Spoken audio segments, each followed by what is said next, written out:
জ্ঞান যদি আমার না থাকে, তাহলে আমি কিভাবে বুঝবো যে আমার দাওয়াতটা, যদি আপনি দাওয়াতি কাজ করতে চান, জ্ঞান না থাকে, আপনি কোথায় কিভাবে দাওয়াত দিতে হবে, কতটুকু কী দিয়ে শুরু করতে হবে, সেটাই আমি বুঝতে পারবো না, সেখানে আমার ফেল করবো। অথবা আমি হয়তো জানি যে এখানে এই বিষয়টা দিয়ে আমাকে শুরু করতে হবে দাওয়াত, কিন্তু পদ্ধতি না জানার কারণে, কারণ সকল পদ্ধতি সব জায়গায় অ্যাপ্লাই করা যায় না, পারবেন না, সব সমাজ সব পদ্ধতি আপনার মেনে নেবে না, খাটবে না আপনার। আপনি যখন ছাত্রদের মধ্যে একটা স্কুলে দাওয়াতি কাজ করতে যাবেন, তখন সেখানে আপনার কথা বলার যে স্টাইল হবে, আপনি মূর্খ সমাজে দাওয়াতি কাজ করতে গেলে সেটা কখনোই এক হবে না। সেটা আপনি যদি ওই স্কুলের ছাত্রদের সাথে যেভাবে কথা বলেছেন, ওইভাবে তাদের সাথে মাছ ব্যবসায়ীদের সাথে আপনি কথা বলতে চান, তাহলে তারা তো আপনার কথা বুঝবে না। এই জন্য দাওয়াতি কাজের ক্ষেত্রে ব্যাপক জ্ঞান অর্জন করা উচিত, যে শুধুমাত্র আপনি একটা মাধ্যম বেছে নিলেন, সেটা ফেসবুক, সেখানে কমেন্ট করছেন, সেটাই শেয়ার করছেন, মনে করছেন এটাই হলো দাওয়াত। তো এত সহজ বিষয় না দাওয়াত জিনিসটা। আমাকে ময়দানে থাকতে হবে, এবং আমাকে দাওয়াতের যে ওয়াসিলাগুলো আছে, মাধ্যমগুলো আছে, উপকরণগুলো আছে, কোথায় কোন জায়গায় সেটা অ্যাপ্লাই করতে হবে, সেগুলো বিষয়ে গভীর জ্ঞান অর্জন করতে হবে। কারণ গভীর জ্ঞান যদি না থাকে, কারণ দাওয়াতি ক্ষেত্রে অন্যতম একটা শর্ত হচ্ছে দূরদর্শিতা আমার মধ্যে থাকতে হবে। আর এই দূরদর্শিতা আমার অর্জন হবে না যদি না আমি জ্ঞান অর্জন করি। কিভাবে আসবে এই দূরদর্শিতা? আল্লাহ রাসূল সাল্লাল্লাহু আলাইহি ওয়াসাল্লাম দাওয়াতি কাজ করেছেন কিভাবে, খেয়াল করুন।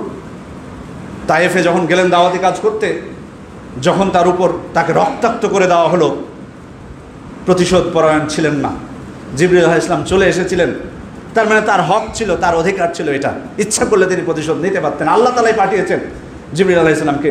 জিবরিল আলাইহিস সালাম এসে আল্লাহ রাসূল সাল্লাল্লাহু আলাইহি ওয়াসাল্লামকে বলছেন, আমার সাথে আছে পাহাড়ের ফেরেশতা, আপনি যদি অনুমতি দেন, তারা যে আচরণ করেছেন আল্লাহ তাআলা দেখেছেন, সে আচরণ আপনি যদি অনুমতি দেন, 2 পাহাড় দিয়ে তাদেরকে পাহাড়ের ফেরেশতা পিছিয়ে দেবেন।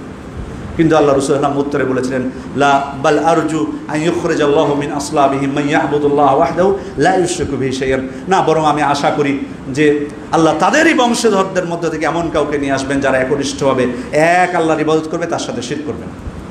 বাস্তবেই সেটা হয়েছিল, তাদের বংশধরদের থেকে খাঁটি মুসলিম এসেছে। আমি যেটা বলতে চাচ্ছি, এটাই হলো দূরদর্শিতা।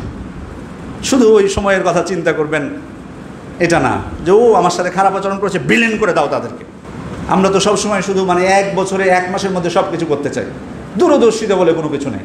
অমুসলিমরা, ইহুদিরা, তারা চিন্তা করে যে 300 বছর পর এই জায়গাটুকু কি বানানো যায়, এই মসজিদটা যাতে না থাকে, বা তারা চিন্তা করে 50 বছর পরে এই মসজিদটা যাতে না থাকে। আর আমাদের অবস্থা হলো যে আমরা 1 ফুৎকারে উড়িয়ে দেব, এই চিন্তা করি। এই জন্য তো আমাদের সফলতা নেই, কারণ দূরদর্শিতার অভাব আমাদের মধ্যে। তাড়াহুড়া সব কিছু ক্ষেত্রে, যেখানে তাড়াহুড়ার কথা বলা হয়েছে সেখানে তাড়াহুড়া নেই, কিন্তু যেটাতে তাড়াহুড়ার কথা নেই সেখানে তাড়াহুড়া করি। যাই হোক, যে কথা বলছিলাম, যদি আমার মধ্যে জ্ঞান না থাকে, আমার মধ্যে দূরদর্শিতা আসবে না, থাকবে না কোনো বিচক্ষণতা।